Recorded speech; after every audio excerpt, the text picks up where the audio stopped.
Hi everyone, how are you doing? I hope you are doing fine. My name is Vivek Mishra and I welcome you on my YouTube channel. Guys, as you all know that I have started online English speaking classes for you, in which I have taught you basic fundamentals of English language so far. In the last video, I taught you the use of need to, like to, love to, hate to, is to, am to and are to. Today I am going to tell you that how can we add these feelings with the question words. यानी आज मैं आपको ये बताने वाला हूं कि ये जो फीलिंग्स हैं इनको क्वेश्चन वर्ड्स के साथ कैसे जोड़ेंगे और कैसे नए सेंटेंसेस बनाएंगे, इफेक्टिव सेंटेंसेस बनाएंगे. ठीक है. Apart from this I will teach you one more question word. एक और क्वेश्चन वर्ड मैं पढ़ाने वाला हूं. But before I start anything I would like to give you the quiz. जैसे मैं देता आ रहा हूं पिछली वीडियोस में, तो आज मैं क्विज दे देता हूं. I could not give you the quiz in the last video because of running short of time. But आज मैं आपको एक क्विज दूंगा और उसका आप आंसर कमेंट बॉक्स में तुरंत अभी की अभी करके दीजिएगा. ठीक है. चलिए तो क्विज ले लेते हैं. और आज का जो सेंटेंस है वो ये है, he is died of corona. प्यारे बच्चों, इसका मतलब है कि वो कोरोना से मर गया. कोरोना जो महामारी चल रही है, ठीक है, उससे वो मर गया, तो उसकी मृत्यु हो गई. अब यहाँ पर सेंटेंस है हाउ. यहाँ आपको ये पूरा करना है. पूरा करने के लिए मैं हिंदी बता देता हूं कि वो कैसे उसकी मृत्यु हो गई, वो कैसे मर गया, ये सेंटेंस होगा. ठीक है. इसको आप कमेंट बॉक्स में लिख के बताइएगा. और आपको ये सिखा चुका हूं मैं, यूज ऑफ हाउ. हाउ का यूज सीख चुके हैं. आई थिंक पिछली वीडियो में need to, like to, love to सीखा था, उससे पहले वाली वीडियो में. ठीक है. उसमें हमने ये सीख रखा था. तो आप बताने की कोशिश करिए. गलत हो जाए कोई बात नहीं, लेकिन कोशिश करिएगा कि यहाँ पर आगे हम क्या फिल करेंगे. ठीक है. क्लियर हो गया. चलिए तो आज हम पहले फीलिंग्स को ऐड करते हैं क्वेश्चन वर्ड्स के साथ. तो हमने क्वेश्चन वर्ड सीख रखे हैं, what time, when, where, how, why. ठीक है. इसके साथ जोड़ जोड़ के देखते हैं. जैसे मैं आपसे पूछूं कि आपको क्या खाना है, तो सेंटेंस हो जाएगा what are you to take. आपको कितने बजे जाना है, what time are you to go. आपको क्यों जाना है, why are you to go. आपको कैसे जाना है, how are you to go. और आपको कहां जाना है, where are you to go. उसको कहां जाना है, where is he to go. उस लड़की को कहां जाना है, where is she to go. आपको क्या पूछना है मुझसे, what are you to ask to me. आपको क्या बताना है, what are you to tell. इस तरीके से हम क्वेश्चन वर्ड्स को इनके साथ में is two, M two, R two के साथ में जोड़ सकते हैं. अब देखिए is two, M two, R two है तो इनका पास्ट भी होगा, वो बन जाएगा वॉज टू और वर टू. जैसे मुझे आपसे बात करनी थी, I was to talk to you. मुझे आपको इन्फॉर्म करना था, I was to inform you. मुझे कुछ कहना था, I was to say something.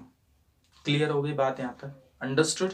देखिए सेंटेंसेस हैं, बहुत डिटेल्स में ना जाके, क्योंकि स्पोकन इंग्लिश सीख रहे हो. स्पोकन इंग्लिश में ज्यादा ग्रामर को आप ना लेके बोलने की कोशिश ज्यादा रखिए. बस इतना ही फर्क होता है. सब्जेक्ट में हम पॉइंट टू पॉइंट ज्यादा चल रहे होते हैं, वहां पर बोलने का रोल नहीं होता है. बिल्कुल बोलने की बातें नहीं होती है, मतलब स्पीकिंग नहीं होती है. और लैंग्वेज में यही हो जाता है कि लैंग्वेज में हम रूल्स को कम लेके चलते हैं, बल्कि बोलने की, यानी कि अपनी बातें, अपनी भावनाएं जो होती हैं, कम्युनिकेशन जो होता है, उसको करने की ज्यादा कोशिश करते हैं. चाहे वो टूटी फूटी इंग्लिश से हो या परफेक्ट इंग्लिश के साथ में हो, किसी भी तरीके से कम्युनिकेशन हो. राइट. तो यही फर्क हो जाता है लैंग्वेज और सब्जेक्ट में, जो मैंने आपको पहली वीडियो में ही बता दिया था. ठीक है. बात क्लियर हो गई यहां तक. So let's take new question word today. आज नया क्वेश्चन वर्ड ले लेते हैं और ये बड़ा मजेदार है. इसको ध्यान से देखिएगा वीडियो को, कंफ्यूजन बहुत हो जाती है और आपकी कंफ्यूजन क्लियर करने की कोशिश करूंगा. वीडियो को एंड तक देखते रहिए. अच्छा लगे तो शेयर कर दीजिए करिए. ठीक है. देखिए, so we are going to learn who. आज हम क्या सीखने वाले हैं, हु. हु मीन्स आप बोलेंगे कौन, लेकिन ऐसा नहीं होता. अगर मैं बोलूं कि कौन जा रहा है तो उसकी इंग्लिश क्या होगी, हु इज गोइंग. अगर मैं आपसे बोलूं आप कौन हो, तो आप बोल दोगे हु आर यू. लेकिन अगर मैं बोलूं किसके साथ जा रहे हो, तो देखिए वैसे आप ग्रामेटिकली चलेंगे तो सेंटेंस होगा with whom are you going. लेकिन आजकल लैंग्वेज में यही कंफ्यूजन यहां पर आपको क्लियर करने वाला हूं आज मैं. लैंग्वेज में यहां पर बोल देते हैं विद हु या who are you going with, ऐसे भी बोल देते हैं, यानी whom की जगह पर हु को इस्तेमाल कर देते हैं. तो इसको आप ध्यान से सीखना. समझ रहे हैं आप बात को. यानी हु माने कौन जो होता है वो हिंदी इंग्लिश, इंग्लिश हिंदी, उसको आप थोड़ा साइड में रख के आप बस ये समझिए कि हु को हम यूज करते क्यों हैं. ठीक है. और कैसे यूज करते हैं, उसके सेंटेंसेस कैसे बनेंगे, ये भी देख लेते हैं. एकमात्र ये क्वेश्चन वर्ड है जो बाकी क्वेश्चन वर्ड से अलग होता है.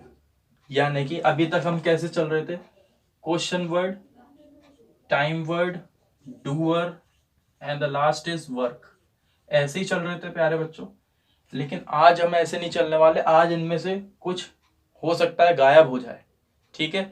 अब उसका रीजन क्या है वो भी समझ लीजिए। ये जो हु होता है ये हम क्यों यूज करते हैं?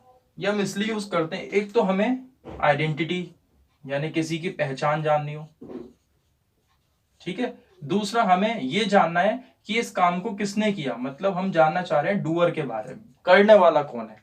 जैसे भाई ग्लास टूटा पड़ा था, अब आपने कहा ये ग्लास किसने तोड़ा, तो आप ये जानना चाह रहे हैं। अब देखिए यहाँ पर कौन की जगह किसने वर्ड आ गया ना, लेकिन फिर भी हु इंग्लिश होगी, तो इसलिए हु को कौन मत करा करिए, कौन को हु मत करा करिए। बस ये समझिए कि यहाँ पर काम करने वाला व्यक्ति कौन है, उसे हम जानना चाह रहे हैं, ठीक है।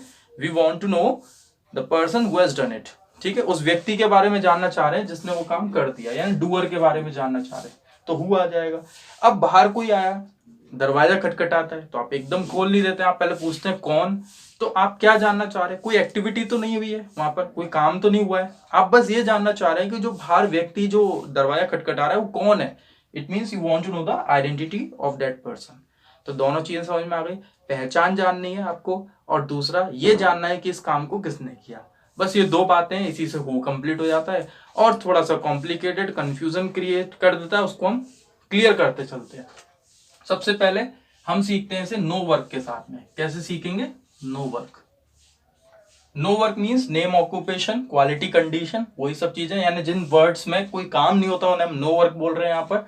और उनके साथ में जैसे आपसे कोई पूछे कि आप कौन हैं, तो क्या सेंटेंस हो जाएगा? Who are you. क्या सेंटेंस हो जाएगा? Who are you. वो कौन है? Who is he. वो लड़की कौन है? हु इज शी, ठीक है। कौन बीमार है? Who is sick. देखिए सिक क्या है? कंडीशन, और कंडीशन क्या होती है? नो वर्क होती है। ये मैंने आपको नो वर्क वाले टॉपिक में पढ़ा रखा है, ठीक है। इस एम आर और वॉज वर्क पढ़े थे जब मैंने आपको सिखा दिया था। तो कौन बीमार है? Who is sick. डॉक्टर कौन है? Who is doctor. प्रोड्यूसर कौन है? Who is producer. एक्टर कौन है? Who is actor. इंजीनियर कौन है? Who is engineer. एमएलए कौन है? Who is an MLA. Clear हो गई बात यहाँ तक? टीचर कौन है? Who is teacher. आपके फादर कौन है? Who is your father. आपका फेवरेट एक्टर कौन है? Who is your favourite actor. देश के पीएम कौन है? Who is the prime minister of country. UP के सीएम कौन है? Who is the CM of UP. इस तरीके से हम आइडेंटिटी जान रहे हैं यहाँ पर, बस कि ये कौन है यहाँ पर, ठीक है। क्लियर हो गया? पास्ट आएगा तो यहाँ वॉज वर्ब बन जाएंगे, वो आप इजीली कर सकते हैं अगर आपने वॉज वर्ब सीखा है। बस यही होता है कि अगर हम बेसिक मजबूत कर लेते हैं ना, तो फिर आगे हमें ज्यादा सीखने की जरूरत नहीं पड़ती। बस एक वर्ड सीखा, उसको लगा दिया, खत्म बात। और बेसिक जिसका नहीं होता वो हमेशा कंफ्यूज रहता है, वो ये सोचता रहता है कि भाई अब मुझे आ नहीं रहा, मुझे समझ में नहीं आ रहा, फिर वो क्विट कर देता है। क्विट करने का यही रीजन है कि हम बेसिक मजबूत नहीं करते हैं, इसलिए आगे जाके हम हथियार छोड़ देते हैं। और अगर हमारा बेसिक मजबूत होता है तो हम लगे रहते हैं और सीख के ही मानते हैं, ठीक है। चलिए क्लियर हो गया आपको यहाँ तक? अगर मैं आपसे बोलूं कि इन दोनों में से बेहतर कौन है, तो क्या हो जाएगा? Who is better between them. दो लोग होते हैं तो बिटवीन आ जाता है, who is better between them. और मैं कहूं इन तीनों में से बेस्ट कौन है, अब दो से ज्यादा है, तो ध्यान रखिए कैसे लगाना है। इन तीनों में से जैसे हम तीन नाम ले लेते हैं, who is the best among. अब यहां पर क्या आ जाएगा? अमंग। अब यहां पर तीन नाम रख दीजिए, जैसे शाहरुख, सलमान, आमिर, ठीक है। शाहरुख खान, सलमान खान और आमिर खान, इन तीनों में से बेस्ट कौन है, तो अमंग लगेगा, क्योंकि दो से ज्यादा है तो अमंग, और दो है तो बिटवीन हो जाता है। यहां तक बात क्लियर हो गई आपको? बाकी प्रैक्टिस आप और करते रहना, जहां जरूरत पड़े वैसा सेंटेंस बोलिएगा। चलिए अब आगे बढ़ जाते हैं। अब हम ये देखते हैं कि किसी ने कोई काम कर दिया है और ये जानना है हमें कि ये काम किसने किया। Means we want to know the doer. Doer के बारे में हमें जानना है, तो हम किस तरीके से सेंटेंस को बोलेंगे। देखिए जैसे मैं कहूं कि बहुत सिंपल है, आप पहले तो थोड़ा सा एक कॉन्वर्सेशन करते हैं, उसके जरिए इसको सीखेंगे। जैसे मैंने कहा मैं जा रहा हूं, आई एम गोइंग। आप जा रहे हो, यू आर गोइंग। वो जा रही है, शी इज गोइंग। वो जा रहा है, ही इज गोइंग। कौन जा रहा है? क्योंकि क्या जानना चाह रहे हैं हम? डूअर जानना चाह रहे हैं। तो आगे से जो वर्ड है ना, आई, यू, ही, शी, इनको हटाइए, हु को लगाइए, सेंटेंस बन जाएगा, ठीक है। I am going, you are going, he is going, she is going. कौन जा रहा है? Who is going. बहुत सिंपल है। क्या बनेगा प्यारे बच्चों?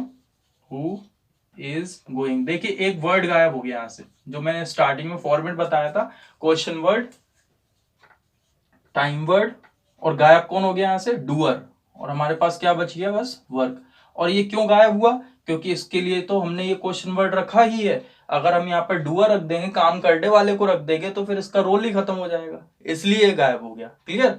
एक दूसरी बात कि एम और आर भी क्यों नहीं लगाए हमने, ये भी ध्यान से देख लीजिए कि हु इज गोइंग इज क्यों लगा दिए, एम और आर क्यों नहीं लगाए, इनसे भाई क्या आपको ऐसी नफरत हुई?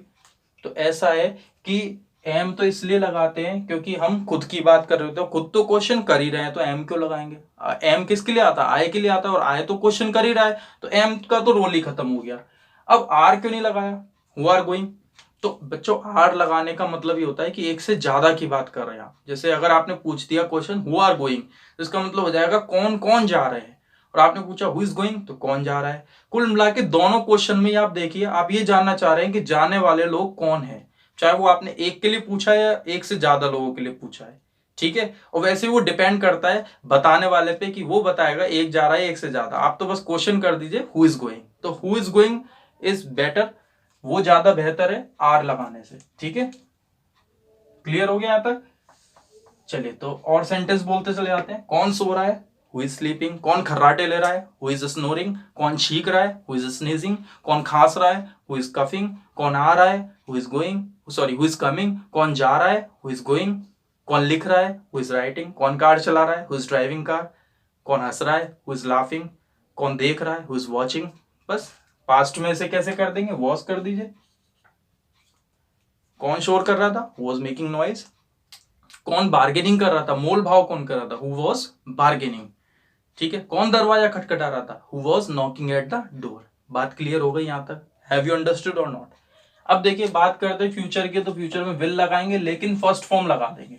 कौन जाएगा, हु विल गो। कौन आएगा, हु विल कम। कौन लिखेगा, हु विल राइट। कौन खेलेगा, हु विल प्ले। कौन जल्दी उठेगा, who will get up early. कौन योगा करेगा, हु विल डू योगा। कौन लिखेगा, हु विल राइट। कौन बैठेगा, हु विल सिट। कौन सोएगा, who will sleep.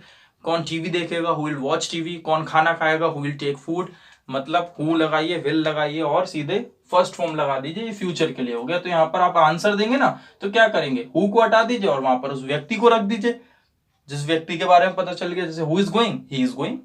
Who is dancing, Ram is dancing. Who was knocking at the door, your father was knocking at the door. Who will go, she will go. बस ऐसे answers होते जाएंगे इसके। इनको हटाओ, doer रख दो यहाँ पर। बात क्लियर हो गई? चलिए अब हम बात करते हैं, मैं ये पूछूं आपसे कि कौन जाता है, ये ध्यान से सुनिए बहुत। कौन जाता है, तो सेंटेंस क्या हो जाएगा प्यारे बच्चों, हु गोज। खत्म हो गया सेंटेंस यहीं पर ही, हु गोज। अब यहां से एक और चीज गायब हो गई, टाइम वर्ड भी गायब हो गया। ठीक है, बस क्या बचे, क्वेश्चन वर्ड और आपका वर्क। बस दो काम, दो चीजें बची यहां पर, और कुछ भी नहीं रह गया। अब ऐसा क्यों हुआ, ये भी ध्यान से सुन लीजिए। पहली बात तो हमने, जो मैंने स्टार्टिंग करी हु पढ़ाने की, तो मैंने यही कहा आपसे कि पहले आंसर्स देते हैं, कॉन्वर्सेशन करते हैं, उसी से क्वेश्चन बना देंगे। जैसे मैं जा रहा हूं, आप जा रहे हो, वो जा रहा है, वो जा रही है, कौन जा रहा है, तो ऐसी क्वेश्चन बना दिया। अब ऐसे यहां करते हैं, मैं जाता हूं, आई गो। आप जाते हो, यू गो। वो जाता है, ही गोज। वो जाती है, शी गोज। कौन जाता है, हु गोज। सिंपल। या टाइम वर्ड की जरूरत ही नहीं है, क्योंकि ये एस और ई एस, इससे हमें पता चल रहा है प्रेजेंट की बात कर रहे हैं। ठीक है। और वैसे भी आपने जब डू डज सीखे थे, तो आप बताइए उनके आंसर्स में क्या हम टाइम वर्ड लगाते थे? नहीं लगाते थे ना। यहाँ तो टाइम वर्ड लगाना इसलिए जरूरी है। अगर आप ये नहीं लगाते हो, मान लो सिर्फ कर देते हो हु गोइंग, तो क्या आप बता पाओगे कि प्रेजेंट कंटिन्यूअस है, पास्ट कंटिन्यूअस है? नहीं पता चल पाएगा ना। तो इसलिए यहाँ जरूरी है। अगर विल हटा देते हैं, तो क्या आप बता पाओगे कि यहाँ कैपेसिटी की बात कर रहे हैं, फ्यूचर की? Who can go, who will go. अगर हु गो कर देंगे तो पता कैसे चलेगा कि फ्यूचर की बात है या कैपेसिटी की? लेकिन यहाँ पर अगर हम गायब कर भी देंगे तो कोई बात नहीं, ई एस हमें बता देंगे प्रेजेंट की बात हो रही है। बात क्लियर हो गई? तो क्या सेंटेंस होगा, हु गोज। अब देखिए मैंने ई एस क्यों लिया, हु गोज क्यों लिया, हु गो क्यों नहीं लिया? क्योंकि हु को हमेशा हम कैसे कंसीडर करते हैं, as a third person. Who को हम थर्ड पर्सन की तरह कंसीडर करते हैं। ये भी रीजन है जिस वजह से यहाँ पर हु इज था, हु वॉज था, यहाँ पर हु गोज आ गया। थर्ड पर्सन कंसीडर करके चल रहे होते हैं, इसलिए इसके साथ वो हर तरीके की ग्रामर आती है जो थर्ड पर्सन के साथ यूज हो रही होती है। यहां तक बात क्लियर हो गई? अब मैं बात करूं कि कौन गया था, तो अभी आप क्या करेंगे, हु वेंट। सीधे सेकंड फॉर्म लगा देंगे, कुछ भी नहीं करना आपको, क्योंकि सेकंड फॉर्म से पता चल रहा है कि पास्ट की बात कर रहे हैं। Is that clear? प्यारे बच्चों, ये सब उन्हीं को समझ में आ पाएगा जो बेसिक सीखे हुए होंगे, इसलिए मेरी प्रीवियस वीडियोस को आप देखिए, बेसिक क्लियर करिए, जिससे कि आपको आगे आने वाले सारे टॉपिक्स अच्छे से समझ में आ जाए। आगे और बड़े बड़े टॉपिक आएंगे। अभी तो देखिए यहाँ और कंफ्यूजन होने वाली है, क्योंकि आज मैं हुम को ही हु में इंक्लूड कर दूंगा। ठीक है, तो यहां तक क्लियर हो गया। जैसे किसने महसूस किया था, हु फेल्ट। किसने तोड़ा, हु ब्रोक। किसने लिखा, हु रोट। कौन खेला, हु प्लेड। कौन जीता, हु वॉन। कौन हारा, हु लॉस्ट। कौन खेलता है, हु प्लेस। कौन जाएगा, हु विल गो। बस आपको इस तरीके से सेंटेंस बनाना है। ठीक है, कौन कोल्ड ड्रिंक पी सकता है, who can take cold drink. Clear होगी। चलिए अब आगे बढ़े। अब इसको हम जोड़ देते हैं प्रीपोजिशन के साथ। जैसे मैं आपसे पूछूं कौन जा रहा है, तो सेंटेंस हो जाएगा हु इज गोइंग। ध्यान से देखिएगा, यही कंफ्यूजन हो जाती है, हु इज गोइंग। अब मैं ये पूछूं कौन जा रहा है आपके साथ, तो सेंटेंस हो जाएगा who is going with you. क्या मेरी बात समझ में आ रही है आपको? Who is going with you यानी आपके साथ। ध्यान से देखिएगा, यही कंफ्यूजन होती है। कौन जा रहा है आपके साथ, who is going with you. Clear हो गया। ठीक है, यहां पर हमें करने वाले के बारे में नहीं पता है, याद रखिएगा। We don't know about the doer, हमें डूअर के बारे में नहीं पता है, और इसलिए हम डूअर के बारे में जानने के लिए हु लगा रहे हैं, who is going with you. तो आपने सेंटेंस दिया ही इज गोइंग विद मी, तो हमें डूअर मिल गया, यानी करने वाला, जो सब्जेक्ट जिसे आप बोलते हैं, ही इज गोइंग विद मी। ठीक है, यानी कि वो मेरे साथ जा रहा है। तो हमें ये पता करना था, इसलिए हमने हु लगा दिया। अब बिल्कुल ध्यान से सुनिए, मैं आपसे पूछूं कि आप किसके साथ जा रहे हो। क्या पूछा मैंने प्यारे बच्चों, आप किसके साथ जा रहे हो। और इससे पहले क्या पूछा था, आपके साथ कौन जा रहा है, यानी कौन जा रहा है हमें नहीं पता। ठीक है, तो कौन जा रहा है, जाने वाले व्यक्ति के बारे में बताइए, तो हमने बता दिया। अब आप किसके साथ जा रहे हो, अब यहां ध्यान रखिए, हमें पता है कौन जा रहा है, आप जा रहे हो, लेकिन आपके साथ कौन जा रहा है, वो ऑब्जेक्ट कौन है। आप समझ में आ रहा है ना, आपके साथ कौन जा रहा है उसके बारे में बताइए। तो सबसे पहले देखिए बेसिक लिखते हैं, क्या आप जा रहे हो, आर यू गोइंग। ध्यान से देखिएगा, क्या आप जा रहे हो, आर यू गोइंग। आप किसके साथ जा रहे हो, ठीक है, आप किसके साथ जा रहे हो। और पहले क्या हो रहा था, आपके साथ कौन जा रहा है। अब क्या बोल रहे हैं, आप किसके साथ जा रहे हो। तो ग्रामर क्या करती है, यहां पर ग्रामर में जो होता है वो ये होता है, with whom are you going. ध्यान से देखिएगा, with whom are you going, ऐसा तो करती है ग्रामर। बट स्पीकिंग में आपको ऐसे भी मिल जाएगा, एक और तरीका होता है वो भी मिल जाएगा। हमें दोनों पता होना चाहिए, क्योंकि कोई भी अगर हमसे छूट गया तो हम वहीं कंफ्यूज होंगे और नर्वस होंगे। ठीक है, तो इस चीज को दूर करने के लिए सब चीजें क्लियर होनी चाहिए। मैंने बताया था little knowledge is always dangerous, यानी कम ज्ञान हमेशा खतरनाक होता है। ज्ञान की कमी की वजह से नर्वस हो जाते हैं, इसलिए सब कुछ पता होना चाहिए। तो आजकल लोग क्या करने लगे, एक तो मैंने आपको शुरू से बताता आ रहा हूँ, क्वेश्चन वर्ड पढ़ाए, लोगों ने क्या करना शुरू कर दिया, प्रीपोजिशन को लास्ट में रखना शुरू कर दिया है। यहां तक क्लियर है, कोई दिक्कत तो नहीं है। हुम आर यू गोइंग विद, बस अब यहां पर क्या करा उन्होंने, हुम की जगह उन्होंने हु लगाना शुरू कर दिया, जो ग्रामर में एक तरीके से गलत है। ग्रामर इसे एक्सेप्ट नहीं करती है, लेकिन लैंग्वेज इसे एक्सेप्ट करती है और लोग बोलते भी हैं। तो सेंटेंस क्या हो गया, who are you going with, यानी आप किसके साथ जा रहे हो। क्लियर हो गया। यहां पर हमें जाने वाले के बारे में पता है, कौन है जाने वाला, यू, सेकंड पर्सन। आप जा रहे हो मुझे पता है, लेकिन किसके साथ जा रहे हो, वो व्यक्ति कौन है, तो उसके बारे में पहले इसका आंसर दे दो बेसिक। इसका आंसर क्या हो जाएगा, आई एम गोइंग, मैं जा रहा हूं। अब किसके साथ, उसको लगा दो, विद हिम, उसके साथ। अब आप कहेंगे ये दोनों सेंटेंस एक ही है, आप फालतू में कंफ्यूज कर रहे हो। प्यारे बच्चों, बिल्कुल एक ही सेंटेंस नहीं है, ध्यान रखिएगा, बिल्कुल भी एक ही सेंटेंस नहीं है। एक बात बताइए, एक छोटा बच्चा है, ठीक है, आप उससे एक क्वेश्चन कर रहे हो, ठीक है, ध्यान से सुनिएगा, आप उससे एक क्वेश्चन कर रहे हो कि बेटा तुम स्कूल किसके साथ जाते हो। आप उससे ये क्वेश्चन करोगे कि तुम स्कूल किसके साथ जाते हो, या आप उससे ये क्वेश्चन करोगे कि तुम्हारे साथ स्कूल कौन जाता है। अब ध्यान से आप इसे सोचिएगा, क्योंकि बहुत बड़ा फर्क हो जाता है। और मैं आपको डिटेल में समझा देता हूं, क्योंकि देखिए जो बच्चा है वो किसी के साथ जाएगा, बच्चे के साथ कोई नहीं जाएगा, क्योंकि बच्चा किसी की केयर, बच्चा किसी का केयर टेकर नहीं बनेगा, कोई व्यक्ति बच्चे का केयर टेकर बनेगा। इसमें बहुत बड़ा फर्क हो जाता है। ठीक है, समझ में आ गया। जैसे अगर मेरे पास, मान लो मैं बैठा हूं, ट्रेन में बैठा हूं, और मेरे पास एक सीट है, ठीक है, अब मेरे पास थोड़ी सी जगह है, तो मैंने एक व्यक्ति को अपने साथ बैठा लिया। मैंने कि यार आप खड़े हुए बहुत देर से परेशान हो, आ जाओ मेरे साथ बैठ जाओ। ठीक है, समझ में आ गया ना। अब किसी का कॉल आता है, मैंने कॉल पे बात करी और बात करते समय किसी ने पूछा अरे कौन बैठा है तुम्हारे साथ में, आवाज आ रही है हल्की फुल्की, ठीक है। तो कौन बैठा है तुम्हारे साथ में, इसलिए ऐसा बोला गया क्योंकि मेरी सीट थी वो रिजर्व थी, कोई व्यक्ति मेरे साथ आके बैठा, ठीक है। somebody has sat with me।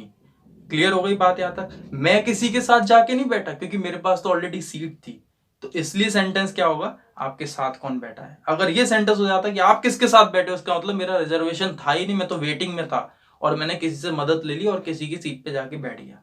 अब बात क्लियर हो रही है। आपके दरवाजे पे कोई आता है, दरवाजा खटखटाता है, आप दरवाजा खोलते हैं, दोनों एक दूसरे को दांत दिखा देते हैं और उसके बाद में आप सेंटेंस यही तो बोलेंगे कि आप किससे मिलना चाहते हो, ना कि आप ये बोलोगे कि आपसे कौन मिलना चाहता है। दोनों में फर्क हो गया। अगर आप उससे बोलोगे आपसे कौन मिलना चाहता है तो वो कहते हैं कि घर में जितने सब बुला लाओ, तो आप उससे क्या बोलोगे, आप किससे मिलना चाहते हो। और उस समय पे सेंटेंस जो लगेगा ये वाला लगेगा, ये वाला हु लगेगा, हु डू यू, देखते जाइए, who do you want to meet with, क्या होगा प्यारे बच्चों, who do you want to meet with. यानी अगर इसे हम हुम बना दे तो वही बन गया with whom do you want to meet, वही तो बन गया जो ग्रामर में आप सीखते आए हो। With whom do you want to meet, हमने विद को लास्ट में रख दिया और हुम को हु बना दिया, who do you want to meet with, ठीक है।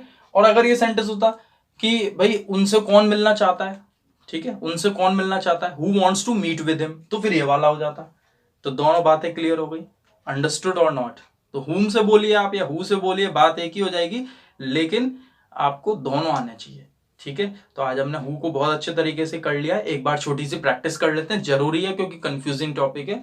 देखिए मैं आपसे पूछूं कि आप किसके साथ बैठे हो, मतलब आप बैठे हो मुझे पता है, लेकिन किसके साथ, तो हम ये वाला लगाएंगे, who are you sitting with. और कौन बैठा है आपके साथ, मतलब बैठने वाले के बारे में नहीं पता हमें, डूअर नहीं पता, तो who is sitting with you. Clear हो गया। आप किसके साथ गए थे, हमें पता है आप गए थे, लेकिन किसके साथ, who did you go with, who did you go with, इसको ऐसे ही बोल सकते हैं, with whom did you go. With whom did you go को हमने विद लास्ट में कर दिया तो बन गया हुम डिड यू गो, और हुम को हमने हु बना दिया तो सेंटेंस हो गया who did you go with. Clear.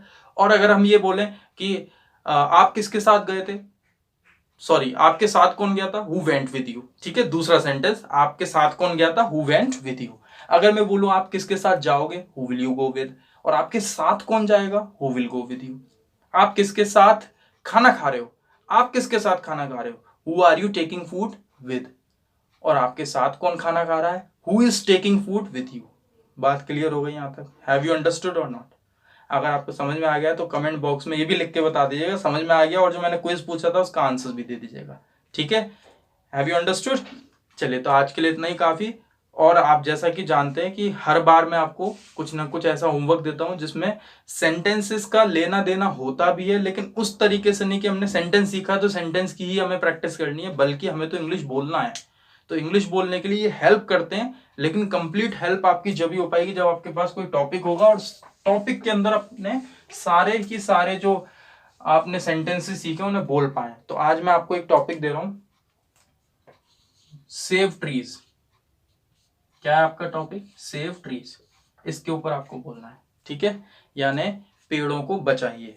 वैसे कोरोना वायरस चल रहा है तो पेड़ अपने आप बच गए हैं, सब लोग घर में बैठ गए, लेकिन सब बाहर निकलेंगे तो फिर आतंक मचेगा। इसलिए आपको इस टॉपिक के ऊपर लिखना है। कितनी लाइन लिखेंगे, मुश्किल से 5 से 8 लाइन, ज्यादा नहीं। बस ये बताइए कि पेड़ हमें क्या देते हैं और पेड़ों को हम कैसे बचा सकते हैं, ठीक है। पेड़ हमें कैसे बचाते हैं और हम पेड़ों को कैसे बचा सकते हैं। इंग्लिश में 5 से 8 लाइनें लिखने की कोशिश करिए, लिखना ही नहीं है सिर्फ बोलना भी उसे। वीडियो बनाइए, चेक करिए कैसा बोल रहे हैं आप लोग, ठीक है। So today's topic is saving trees. आपको पेड़ बचाने ये इंग्लिश में बोलना है। आज के लिए इतना ही काफी, मिलते हैं आपसे नेक्स्ट वीडियो में, और अच्छा लगे तो शेयर भी जरूर कर दीजिएगा। Bye bye, take care, see you.